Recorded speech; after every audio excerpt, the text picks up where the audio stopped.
Aló. Y el aire está encendido.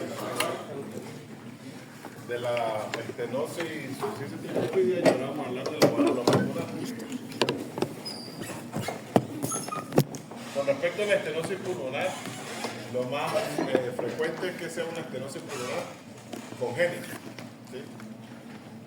Bien sea porque hay una displasia de la válvula y la válvula pues no se forme bien y salga con fusión de las comisuras y una cavidad muy pequeña por una válvula displásica. Eso puede ocurrir de manera congénita en aquellos cardiopatías complejas como la atresia tricuspidia. Puede provocar también estenosis pulmonar porque para que embriológicamente las cavidades cardíacas y las válvulas se puedan formar tiene que haber flujo de sangre. Y si por ejemplo hay una estenosis o una atresia tricuspidia, no hay paso de sangre de la aurícula derecha al ventrículo derecho y por lo tanto no va a haber salida de sangre por la pulmonar. Entonces eso hace que la válvula pulmonar sea displásica y no se forme bien. La tetralogía de Fallot da no estenosis de la válvula como tal, pero sí del infundíbulo, del tracto de salida del ventrículo derecho. Eso también es como una obstrucción a la oposición de la salida del ventrículo derecho. Entonces, en esos casos, ¿qué es lo que ocurre? Un fenómeno muy parecido con el que ocurre en la estenosis aórtica. Hay dificultad del paso de sangre a través de la arteria pulmonar. Eso aumenta la poscarga y por lo tanto va a aumentar la presión dentro del ventrículo derecho. El ventrículo derecho se va a hipertrofiar y recuerden que un ventrículo derecho no maneja esas presiones tan altas. Entonces eso va a hacer que ese ventrículo derecho empiece a fallar de manera muy temprana. Y ese paciente va a empezar a desarrollar insuficiencia cardíaca del ventrículo derecho, que eso se expresa en congestión sistémica, ¿sí? Cuando hay falla del izquierdo es congestión pulmonar y cuando hay falla del derecho es congestión sistémica, ¿sí? Entonces, ¿qué pasa hemodinámicamente en un paciente con estenosis pulmonar? Hay aumento del gradiente de presión sistólica del ventrículo derecho a la arteria pulmonar, ¿sí? Entonces hay aumento del gradiente transvalvular pulmonar, ¿sí? ¿Qué provoca eso? Aquí hay una obstrucción mantenida al flujo de salida, se produce una obstrucción mantenida del flujo de salida del ventrículo derecho, por lo tanto, hipertrofia del ventrículo derecho, y ese ventrículo derecho desarrolla difusión de manera más precoz. Porque recuerden que él no maneja presiones sino volumen,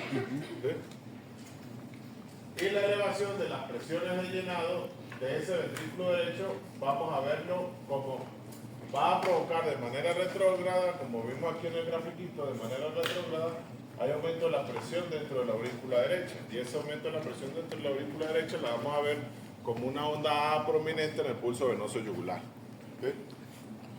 Y después vamos a tener que haya ondas B prominentes, porque eso va a provocar también insuficiencia tricuspidia funcional, porque está tan aumentada la presión dentro del ventrículo que en alguna parte esa sangre tiene que salir, esa presión tiene que fugarse y se fuga a través de la tricúspide y provoca insuficiencia tricuspidia funcional.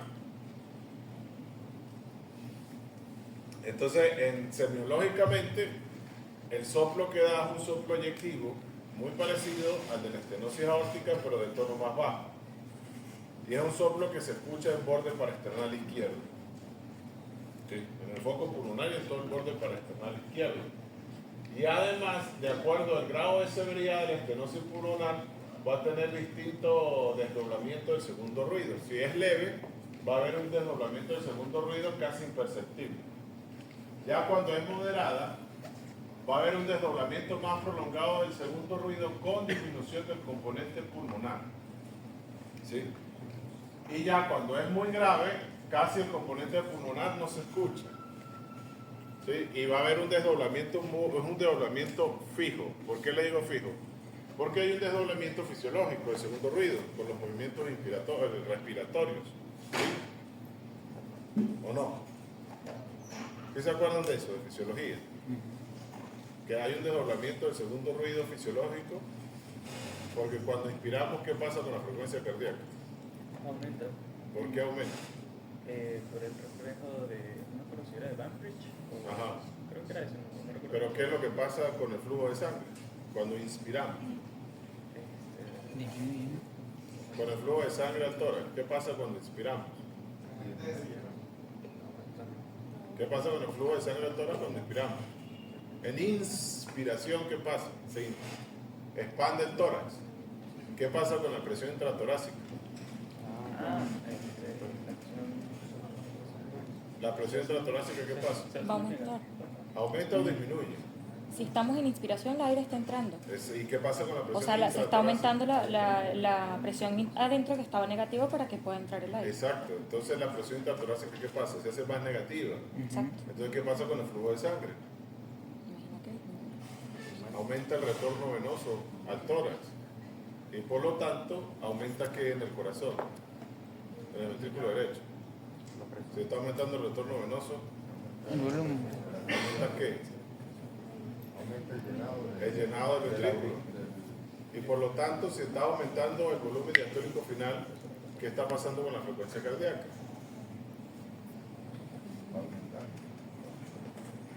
Exacto. Y en expiración pasa lo contrario. Si se disminuye la presión intratorácica, se hace más positiva, ¿sí? Más bien en vez de entrar sangre del tórax, se expulsa sangre del tórax. Y por lo tanto, hay menos llenado del ventrículo y hay bradicardia. ¿Sí? ¿Sí? ¿Estamos claros en eso? Sí. Entonces, cuando ustedes están ocultando un corazón, y si se fijan en los movimientos respiratorios, el segundo ruido, él se va a desdoblar de acuerdo al movimiento inspiratorio. En inspiración él se hace más prolongado y en expiración se hace más corto. ¿Sí? Y ese es el desdoblamiento fisiológico. En la estenosis pulmonar no ocurre desdoblamiento fisiológico, sino un desdoblamiento fijo. Ustedes en los dos ciclos respiratorios van a escuchar el desdoblamiento del segundo ruido. Y el desdoblamiento se va a hacer más intenso a medida que el soplo es de mayor severidad, como está en el gráfico. ¿Sí? Obviamente, mientras más pequeña es la válvula, pues ella se mueve menos. Y por lo tanto, el componente pulmonar del segundo ruido va disminuyendo. ¿Sí? Además de que el soplo deja de ser eyectivo y pasa a ser más al final de la sístole y va tapando los ruidos, el segundo ruido cardíaco. ¿Sí? Eso a medida de que es más severa la estenosis pulmonar, y ese soplo también se escucha así cuando hay comunicación interauricular, por lo tanto hay que hacer diagnóstico diferencial. Entonces, en la estenosis pulmonar, lo que ocurre en el pulso venoso yugular es que hay una onda A y una onda B prominente. Y en etapas tardías del proceso vamos a ver hepatomegalia, ascitis y edema, cuando ya el ventrículo empieza a fallar. ¿Sí? Recuerden que si hay falla derecha, eso se expresa en congestión sistémica, y la falla izquierda se expresa en congestión pulmonar. ¿Sí? Ahora, ¿qué pasa con la insuficiencia pulmonar? Si más bien en vez de estar estenótica, esa válvula es insuficiente y permite que regrese sangre. Esa es una valvulopatía que es muy bien manejada por el ventrículo, porque acuérdense que ellos manejan volúmenes altos. Es decir, si hay una insuficiencia pulmonar, lo que hay es aumento de la precarga. Y la precarga, el ventrículo derecho la maneja mejor. ¿Sí?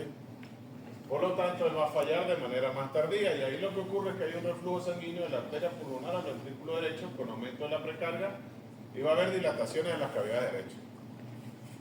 El ventrículo derecho va a fallar de manera más tardía. Entonces, pacientes con insuficiencia pulmonar pueden vivir sin que se les haga nada, sin desarrollar insuficiencia cardíaca, muy tranquilos. A menos que sea una cosa muy severa. E incluso las insuficiencias pulmonares severas se toleran muy bien. Yo tengo un paciente que tiene una insuficiencia tricuspidia congénita, severa. Y uno lo ve por ahí, ya tiene 35 años y como si nada. Pero ya está como en el periodo de que está empezando a necesitar cirugía. Y el soplo de la insuficiencia pulmonar es un soplo muy parecido al soplo de la insuficiencia aórtica. Lo único es que es de tono más bajo. A veces no se escucha. Entonces hay que tener un oído muy agudo para poderla escuchar, o mucha práctica, habiendo escuchado mucha insuficiencia pulmonar. O sea, para diferenciarla de si es aórtica o pulmonar. ¿Sí? O sea, hasta ahí quedamos con los síndromes valvulares.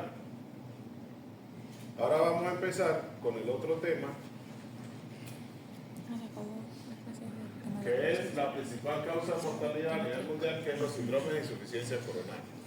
Dentro de los síndromes de insuficiencia coronaria tenemos el síndrome coronario agudo y el síndrome o enfermedad coronaria estable o enfermedad coronaria crónica. Los síndromes coronarios agudos son las anginas y los infartos.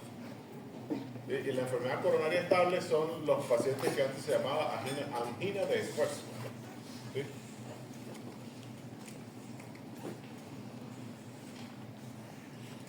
Y en este caso, vamos a volver a hablar del continuum cardiovascular, porque lo que va a provocar que se obstruyan las coronarias es la aterosclerosis. Y como todos sabemos, o ya les he ido explicando, la fisiopatología de la aterosclerosis es muy parecida a la fisiopatología de la hipertensión arterial o de la presión arterial elevada. Y todo viene dado por el conjunto del continuum cardiovascular. Un paciente con factores de riesgo, que ya los nombramos, hipertensión arterial, colesterol elevado, diabetes, fumador, obeso, todos esos factores de riesgo que provocan aumento del estrés oxidativo y aumento de todo lo que son los procesos inflamatorios dentro del endotelio vascular, y eso que provoca una disfunción temprana de ese tejido, que a la larga esa disfunción endotelial, y como se lo he metido hasta por la sopa, es la causante de la mayoría de los problemas cardiovasculares adquiridos. ¿Sí? La disfunción endotelial, que va a provocar aterotrombosis y enfermedad cardiovascular progresiva, y eso que nos va a llevar después a daño a órgano blanco, infartos, ACV, insuficiencia renal, enfermedad arterial periférica, enfermedad carotidia.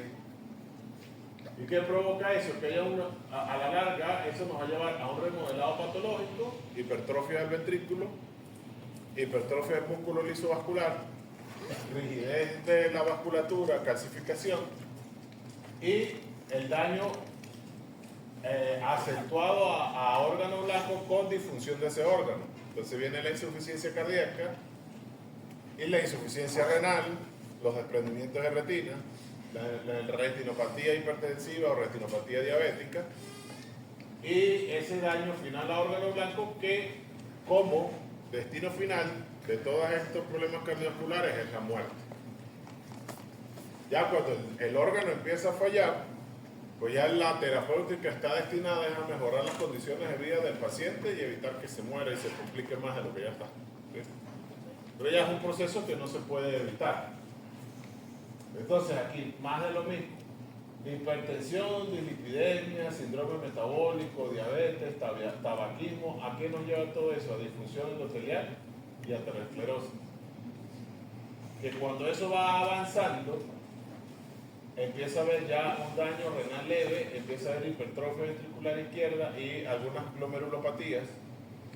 Y eso nosotros lo vamos a ver expresado, sobre todo el daño renal leve, el que va a haber microalbuminuria, que es uno de los marcadores iniciales de insuficiencia renal, la microalbuminuria, que empiezan a perderse pequeñas trazas de albúmina por la orina. Recuerden que las proteínas son moléculas muy grandes que no atraviesan la barrera glomerular. Cuando empiezan a atravesar la barrera glomerular es porque esa filtración del glomérulo o los poros del glomérulo se hacen más grandes, entonces empieza a fallar. Es un indicativo de que ya el riñón está empezando a fallar, ¿sí? Porque cuando hay insuficiencia renal se pierden proteínas por la orina. Ahora, ya cuando empieza a haber un proceso de macroproteinuria, que ya se pierden las proteínas de manera grande por la orina, ya ese paciente tiene una enfermedad clínica donde aquí es el daño subclínico al órgano. Y ya a partir de aquí empieza a haber la enfermedad clínica, angina, accidentes isquémicos transitorios, fibrilación auricular, insuficiencia renal, infartos, ACVs.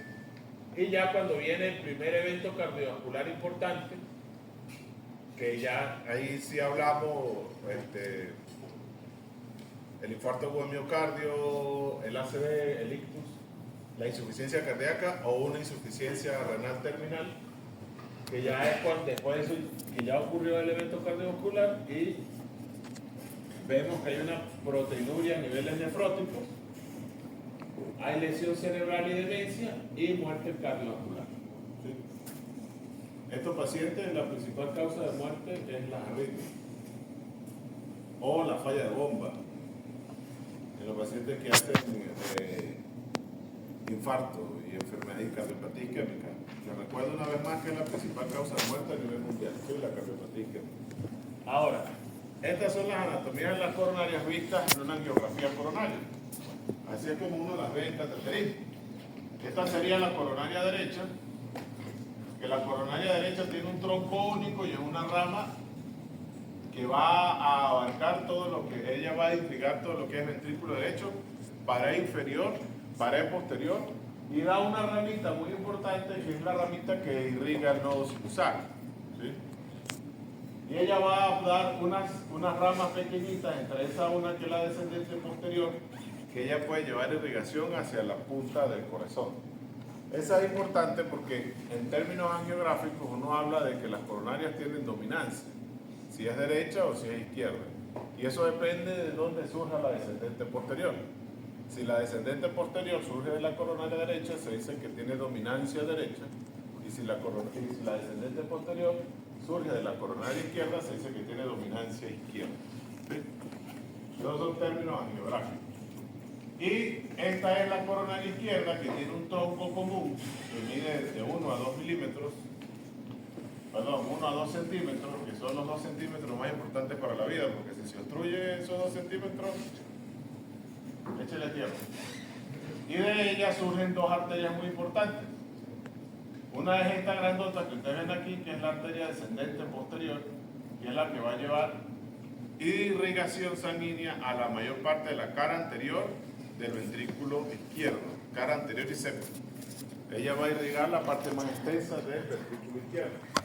Y hay otra arteria que es esta que ustedes ven aquí atrás, esa va hacia atrás. Esa arteria es la circunfleja. ¿Sí?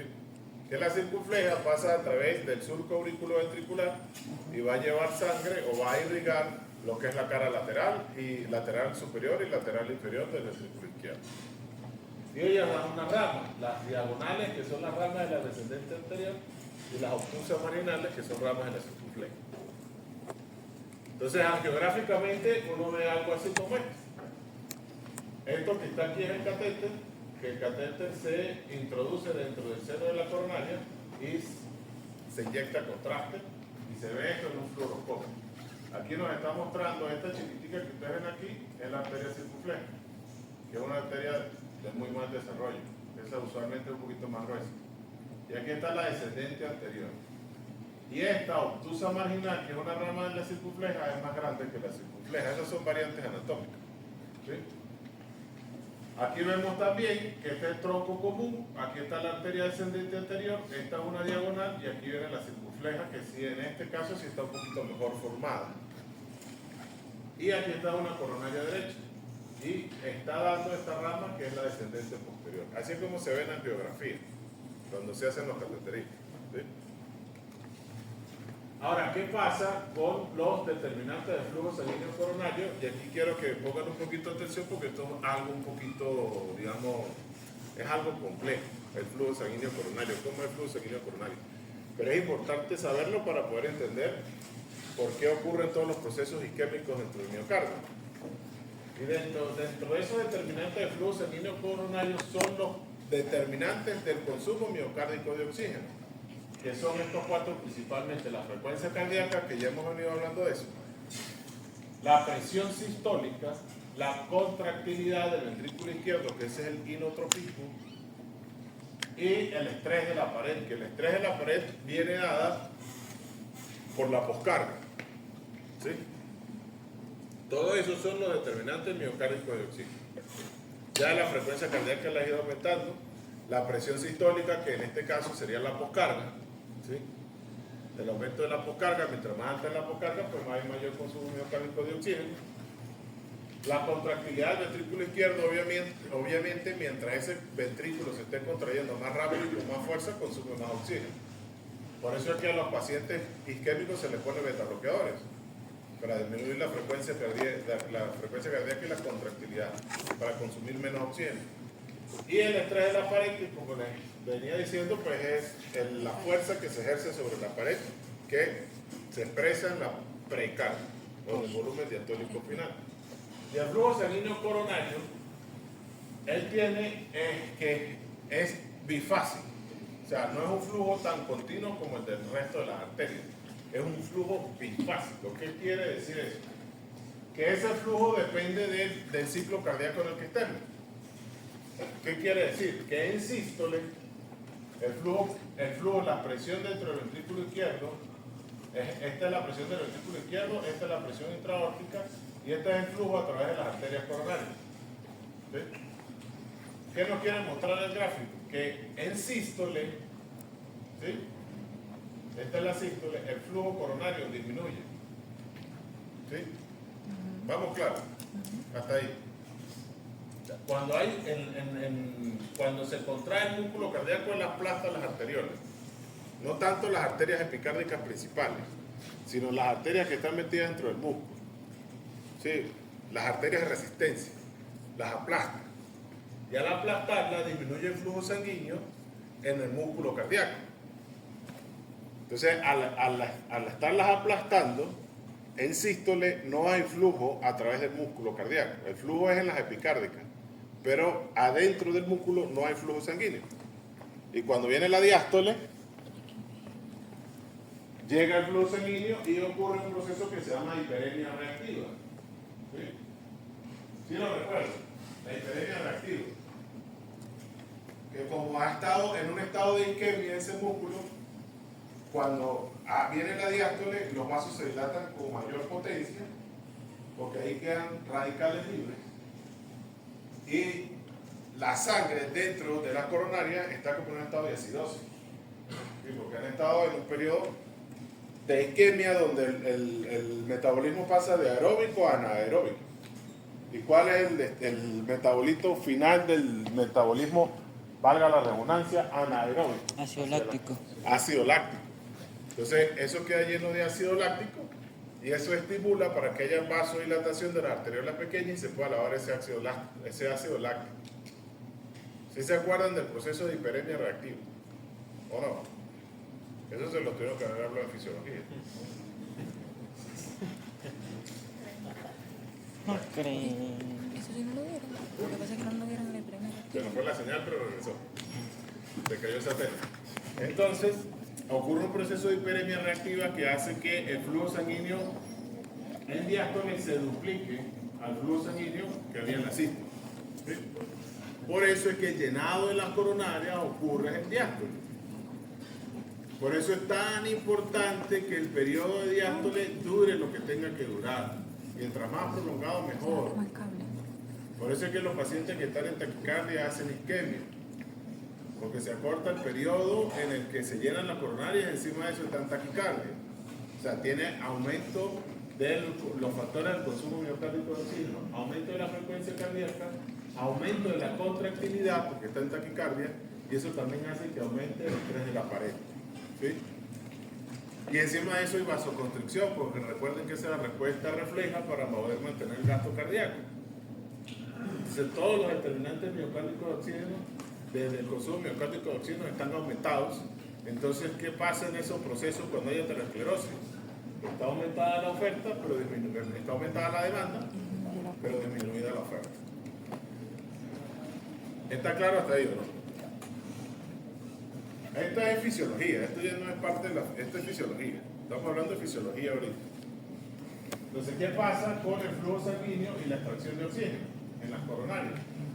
El flujo sanguíneo intracoronario, y esto es el consumo miocárdico de oxígeno, el flujo sanguíneo intracoronario tiene una capacidad o una particularidad que él tiene primero que tener un equilibrio estricto para poder mantener el flujo sanguíneo del corazón, que es el órgano que está encargado de llevar sangre a todo el resto del cuerpo, ¿sí?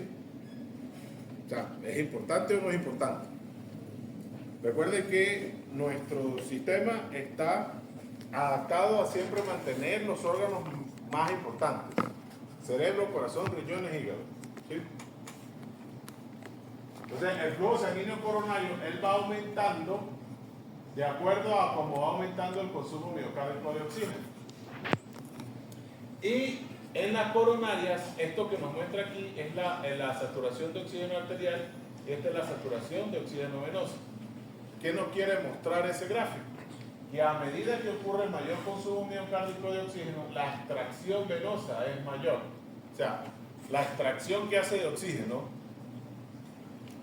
que hace de la sangre arterial de oxígeno es mayor, porque la saturación de las venas disminuye, porque se va más hacia las arterias. Eso es a nivel del flujo coronario. Esto no es flujo sistémico, esto es flujo coronario. Arteriolas y vénulas coronarias, ¿sí? ¿Están claros en eso? No es que yo lo veo como perdido, no sé, eso me preocupa. No sé si es que no me sé explicar o es que no, esto no es tan complejo. Lo que tienen que imaginarse, es decir, metido dentro de las arterias de ustedes. Sí está claro los términos. Sí. Lo voy a creer. No, se lo digo porque yo esto no lo aprendí hasta que empecé a hacer el posgrado. Ahí fue cuando yo lo aprendí. Ustedes ya se lo saben, los felicito. Entonces, muchachos, ¿cuáles son los determinantes de la resistencia vascular coronaria? En las coronarias nosotros tenemos tres resistencias. La resistencia que se llama R1, que es en las arterias coronarias epicárdicas, que esos son vasos de conducción. Y por ser vasos de conducción, ellos tienen resistencias bajas, en condiciones fisiológicas. Están los vasos prearteriolares, que es llamada la resistencia número 2, que esos son los vasos de resistencia, como en el resto de la circulación del cuerpo. Y están las arteriolas y los capilares intramiocárdicos, que son la resistencia número 3, y esos son los que tienen compresión extrínseca. La compresión cuando viene la contracción del músculo cardíaco en sístole. ¿Sí?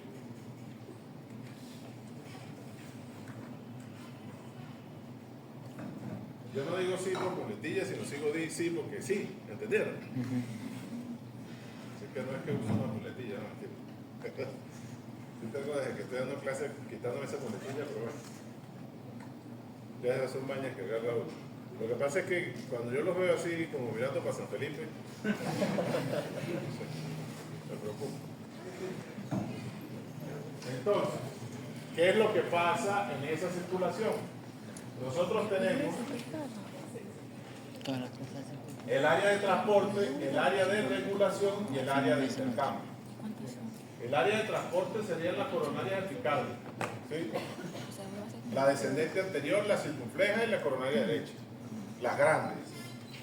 Después viene el área de regulación, donde esa área de regulación es donde ocurren los procesos de hiperemia reactiva, ¿sí?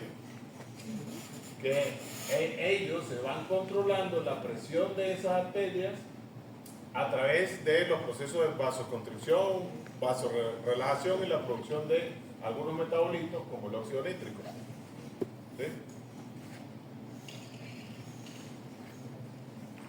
Sí, vamos hasta ahí, ¿verdad? Vamos bien. Entonces, la principal función de las arterias epicárdicas es el transporte.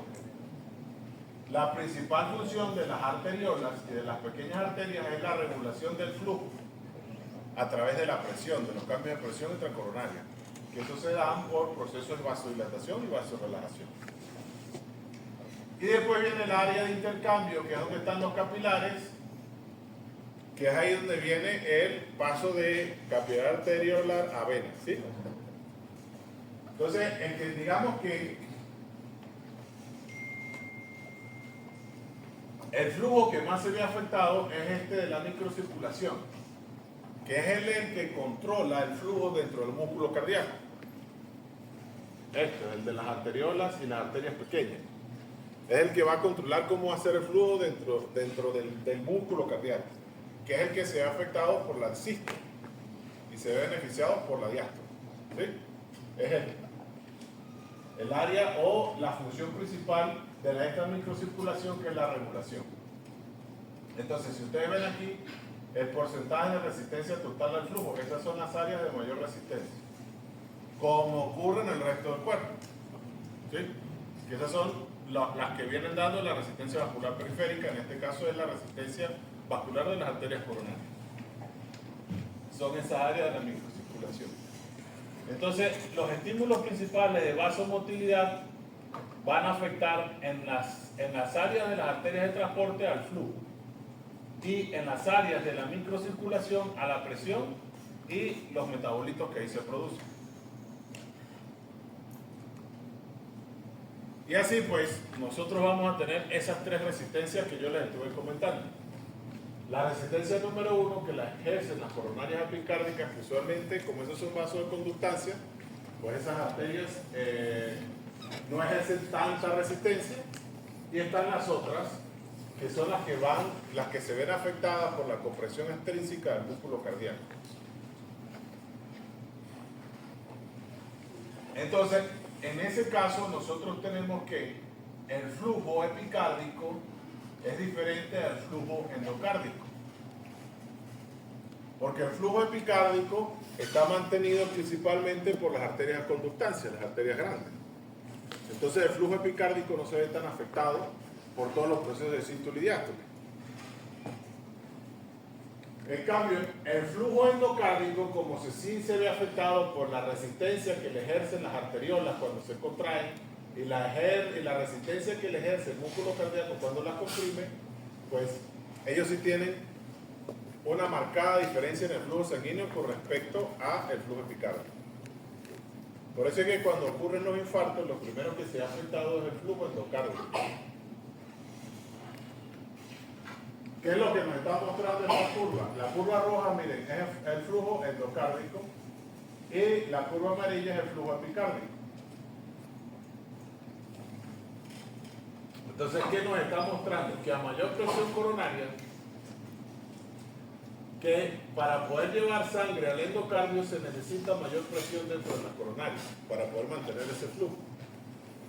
Y si se ponen a ver, pues con presiones muy bajas de las coronarias ya se mantiene un flujo epicárdico más o menos estable. Pero que para poder mantener un flujo subendocárdico se necesitan presiones más altas para que ese flujo llegue hasta abajo, hasta el endocardio, porque tiene que ejercer dos resistencias más. Que la misma resistencia que le pone la arteriola y la resistencia que le ejerce o que hace la compresión extrínseca del músculo cardíaco cuando se comprime, cuando se contrae. ¿Sí? Ok, creo que sí entendieron. Bueno, vamos a creer. Entonces, todos estos procesos de autorregulación coronaria, ¿qué es eso de la autorregulación coronaria? El flujo sanguíneo coronario permanece estable aun cuando la presión de la arteria coronaria se reduce por debajo de la presión de la aorta. Recuerden que es importante que se mantenga una buena presión arterial, una buena presión de la aorta para que pueda llevar sangre al resto del cuerpo. Si cae la presión de la aorta, pues cae la presión del resto del lecho vascular arterial, excepto las coronarias. Las coronarias tienen un mecanismo de autorregulación, que eso es pregunta de examen por cierto, que les permite mantener el flujo sanguíneo aún la presión de la aorta caiga por debajo de 40 milímetros de mercurio. Que todos esos procesos y todos esos determinantes vienen dados por todo esto que les estoy explicando ahorita aquí. Entonces, ese proceso de autorregulación coronaria es lo que permite que la presión aórtica por debajo o muy bajas, esas coronarias van a tener un amplio intervalo donde siempre va a haber flujo a través de esas arterias, todo eso dependiendo de los factores determinantes del consumo miocárdico de oxígeno se mantengan constantes, ¿sí? Que no aumenten los determinantes del consumo miocárdico de oxígeno, porque si aumentan los determinantes del consumo miocárdico de oxígeno es otro cuento. Pero en condiciones fisiológicas, así la presión de la aorta caiga mucho, se va a mantener constante el flujo a través de las coronarias por esos mecanismos de autorregulación que tiene el flujo sanguíneo coronario y no lo tiene ningún otro lecho vascular en el cuerpo. Ahora, por eso es que cuando hay estenosis aórtica cae tanto la presión, ¿se acuerdan que el paciente empieza a tener angina? ¿Y cuánto le dije yo que era la expectativa de vida de un paciente con estenosis aórtica cuando empezaba a tener angina? ¿De cuántos años? De 5 años. Y es porque ocurre se supera ese mecanismo de autorregulación de las coronarias porque ya ha caído mucho la presión dentro de la aorta, porque la estenosis es muy severa. Entonces el flujo sanguíneo por ahí es muy pequeño, ¿sí? Entonces la autorregulación coronaria, el flujo sanguíneo regional coronario permanece constante aun cuando la presión de la arteria coronaria se reduce por debajo de la presión de la aorta. En un amplio intervalo, siempre que los factores determinantes del consumo miocárdico de oxígeno se mantengan constantes. Ojo con eso. Tienen que mantenerse constantes los determinantes del consumo miocárdico de oxígeno. Si pudiera superar esa barrera, los determinantes del consumo miocárdico de oxígeno, entonces no existieran los infartos. O sea, no existieran los problemas por los infartos. Entonces, ese flujo sanguíneo coronario, más o menos en condiciones normales, nosotros vemos que aquí está la presión de las coronarias y aquí nos muestra el flujo sanguíneo coronario. Entonces, miren, el punto, digamos, el punto de inflexión en un flujo sanguíneo coronario normal en condiciones fisiológicas son los 40 milímetros de mercurio. Entonces, la presión intracoronaria va cayendo y cuando llega a los 40 milímetros de mercurio, todos esos mecanismos de autorregulación se activan para poder intentar mantener un flujo sanguíneo coronario constante. Entonces se mantiene, que estos son los llamados límites de autorregulación. Entonces cuando se lleguen a estos límites de autorregulación de la presión intracoronaria, empieza a haber vasoconstricción para intentar mantener más ese flujo sanguíneo. Eso después que se superan los mecanismos de autorregulación coronaria, porque antes de eso lo que hay es una vasodilatación máxima para poder mantener este flujo sanguíneo, digamos, relativamente constante. ¿Sí se entiende la gráfica? Entonces, este periodo en el que hay la vasodilatación máxima y empieza a caer el flujo y a haber vasoconstricción se llama flujo de reserva coronaria. ¿Sí se entendió? O sea, el flujo de reserva coronario es que a pesar de vasodilatación máxima, siempre se va a mantener un flujo sanguíneo constante en las coronarias. Y va a llegar un punto en que eso se va a superar, entonces va a empezar a haber vasoconstricción. Pero recuerden que en el resto de los lechos vasculares, cuando hay un estado de hipoperfusión, lo que hay es vasoconstricción, para aumentar la presión de perfusión de ese tejido. En las coronarias funciona diferente. En las coronarias, la presión intracoronaria no se va a aumentar hasta que se supere ese mecanismo de reserva de flujo coronario, hasta que se llegue a la vasodilatación máxima. Eso es normal. Y en condiciones de estrés, en aquellas condiciones que aumenten el consumo miocárdico de oxígeno, si ustedes ven esta curva o en la gráfica, la recta está muy empinada y la angulación de esa recta se va disminuyendo, y si le muestra el triángulo del flujo de reserva coronario se hace menor. ¿Qué es lo que quiere mostrar la gráfica? Que en esas condiciones, cuando está aumentado el consumo miocárdico de oxígeno, ese flujo de reserva coronario se hace menor. Entonces el mecanismo de autorregulación coronaria se hace insuficiente, y si se ponen a ver que antes se activaban esos mecanismos de autorregulación a partir de los 40 milímetros de mercurio, en condiciones de consumo miocárdico de oxígeno aumentada, los mecanismos de autorregulación se activan antes, a los 65 milímetros de mercurio. Bien sea hipertrofia del ventrículo izquierdo, bien sea un infarto, bien sea frecuencia cardíaca aumentada, bien sea por aumento de la precarga, bien sea por estenosis de la válvula aórtica, por aumento de la presión sistémica, aumento de la contractilidad y en las anemias. ¿Sí? ¿Está entendido hasta ahí? Ok. Le voy a creer. Ahora, ¿qué pasa con esos mecanismos de autorregulación cuando hay una estrechez en una arteria coronaria, epicardia, en un vaso de conductancia? Pasa lo mismo que aquí. Si ven que el ángulo se hace menor y el flujo de reserva coronaria se hace menor, y por lo tanto eso es lo que justifica que haya isquemia. cuando se obstruye una arteria coronaria epicárdica. ¿Sí? Dime. O sea que solo baja el flujo o hay un cambio cuando hay como una patología. El flujo sanguíneo coronario o los mecanismos de autorregulación coronaria se alteran cuando están aumentados los determinantes miocárdicos de consumo miocárdico de oxígeno. En estos casos, cuando hay una obstrucción de una arteria coronaria epicárdica, está aumentado la demanda pero disminuida la oferta. Entonces está aumentado el consumo miocárdico de oxígeno y tú no le estás aportando suficiente sangre a esa coronaria. Y por eso el flujo a través de las coronarias cae. Y es que empiezan a haber los procesos de isquemia. ¿Sí? Vamos bien hasta ahí, ¿verdad? Entonces, yo les había comentado que todo el flujo sanguíneo de los capilares se comprime en la sístole y que es llenado en diástole. ¿Qué ocurre en la diástole? Si ustedes ven, pues la presión de la arteria y la presión de la vena. La presión de la arteria coronaria aproximadamente la toman aquí en 80 mililitros de mercurio y en las arterias, las arteriolas y las arterias pequeñas están dilatadas. Entonces hay un flujo sanguíneo normal con una extracción venosa normal o con un retorno venoso normal. Cuando viene la sístole, si ustedes ven aquí, la presión de la arteria epicárdica sube a 120 milímetros de mercurio y por lo tanto la presión, toda la presión del lecho vascular coronario aumenta. Aquí de 0 a 20, de 5 a 65 y de 10 a 120. Mientras más profundo está eso metido, pues las presiones son mayores. Y la presión venosa o la extracción venosa está aumentada porque también se comprimen los capilares venosos, entonces se exprimen las venas y aumenta el retorno venoso.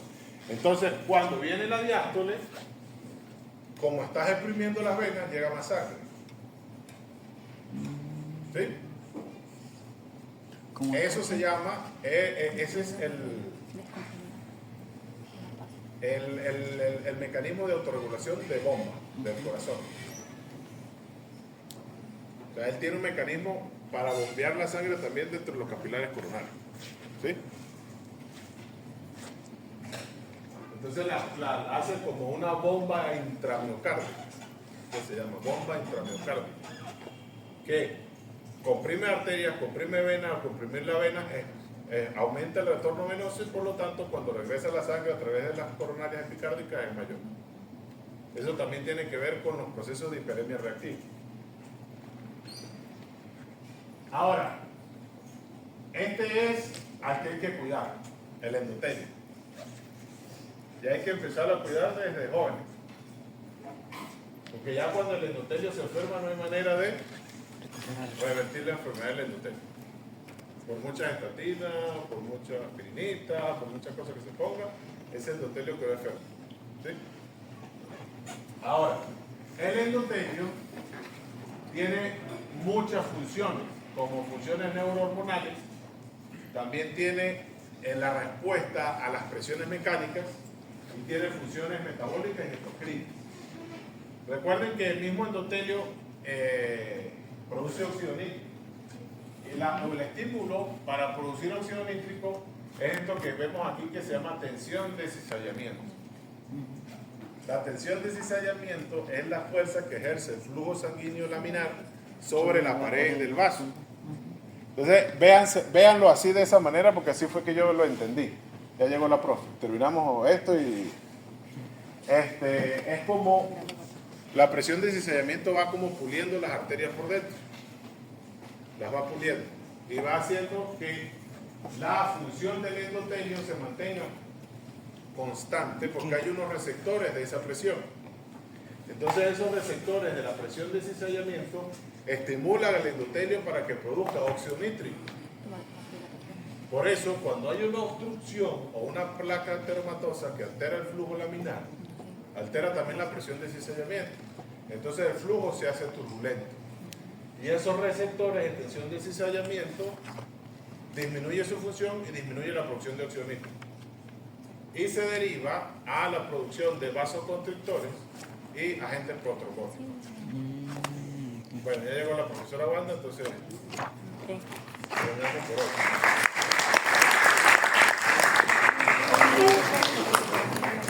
Profe, para acuérdate de las clases. Sí. para que me den una- Ajá, pero